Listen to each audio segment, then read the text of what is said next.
Evening, everyone, and welcome to The Next Revolution. I'm Steve Hilton, and this is the home of positive populism, pro-worker, pro-family, pro-community.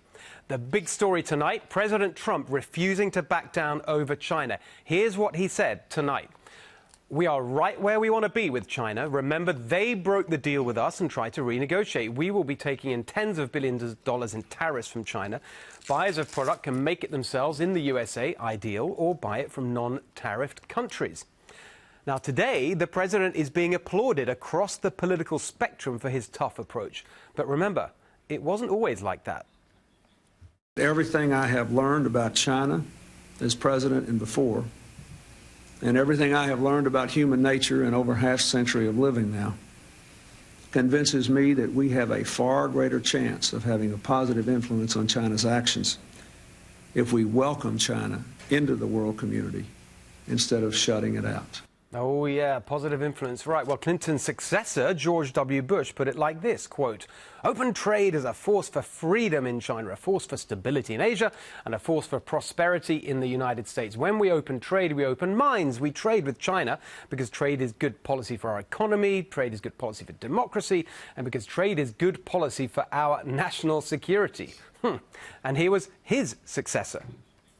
The United States welcomes the rise of a China that is peaceful, stable, prosperous, and a responsible player in global affairs. A responsible player in global affairs. We were told all this by everyone in the establishment, left and right. If we open up to China, if we give them the Olympics, if we only scold them gently behind closed doors because they hate losing face, if we do all that, China will behave. What idiots! China never had good intentions. Since the late 80s, its stated aim has been world domination, technologically and militarily, and their path to that was economic domination, achieved by hacking and stealing the West's technology and exploiting its own workers and the environment. The establishment idiots were too naive or too corrupted by Chinese cash to see it. There was one lone voice, though. Guess who said this 2 decades ago? Our biggest long-term challenge will be China. The Clinton administration, like the Bush administration, follows a policy of constructive engagement with China. When China disappoints expectations and ignores lofty lectures, we issue a few condemnations, hammer out some meaningless resolution at the UN if we can get it by China's UN delegation, and call upon them to comport themselves like citizens of the community of nations. Then we get back down to business as if nothing happened. How's this policy working? It isn't. Well, that was Donald Trump. And here he is again, a decade ago. If you look at what China is doing to this country, it's disgraceful. Doing how? Well, they're making all our products. We're not manufacturing anything. They're making all our products. They're selling it to us, and then they're loaning us the money. Employers cheaper labor, right? Hey, excuse me. They take our money, and then they loan it back to us. I mean, you know, we should be fighting China. And the snooty establishment called Trump the ignoramus. He was right about China. The entire establishment got it wrong. Now, as president, Donald Trump is delivering exactly the tough stance he called for as a private citizen 2 decades ago, using tariffs as his chosen weapon because, of course, unlike diplomatic statements at the UN, tariffs actually get the Chinese regime's attention. But still you have the same establishment geniuses who got China so wrong lining up against tariffs.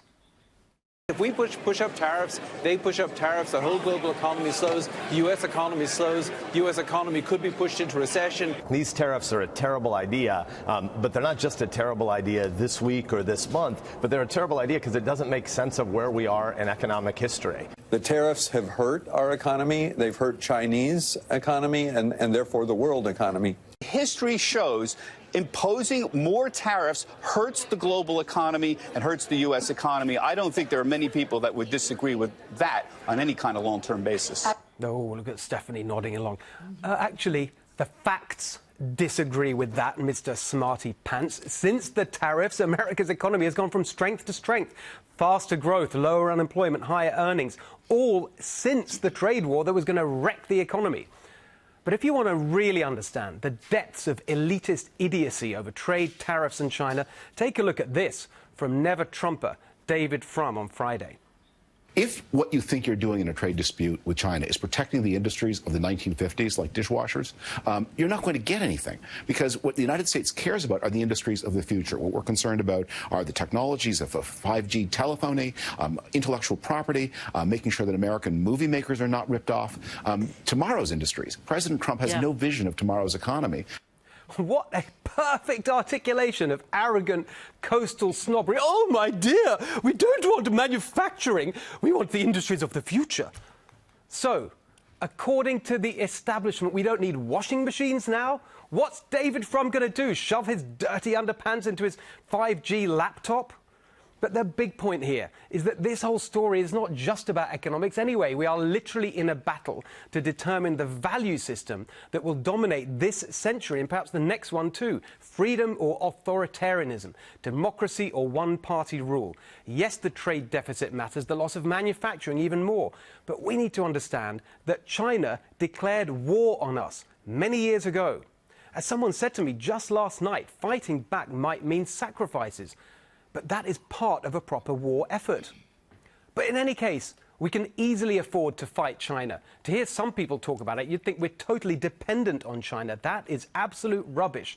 Our economy is huge, and thanks to President Trump's pro-enterprise agenda, is growing fast.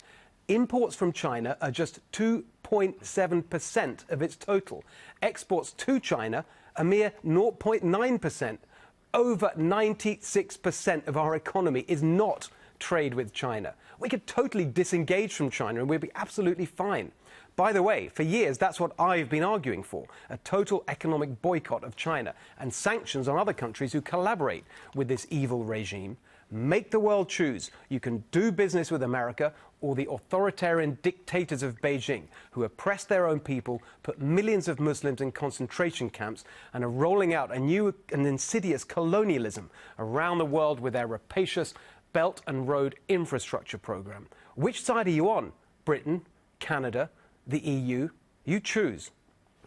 We know which side Joe Biden is on. If he's the Democrats' candidate in 2020, China will be the defining issue on the ballot because Joe Biden has made his choice. He's with China. China is going to eat our lunch? Come on, man. They're not bad folks, but guess what? They're not competition for us. Why is he saying this? Well, we told you that 2 weeks ago. Joe Biden is compromised by China. He has taken billions of dollars in bribes from the Chinese government in the form of payments to his son's businesses. With Joe China in the White House, the policies of economic surrender and political appeasement would be back. President Trump is the first Western leader in 50 years to stand up to China. It could turn out to be the most important policy shift of the 21st century. Tell me what you think of that. That's Steve Hilton X and at NextRev FNC.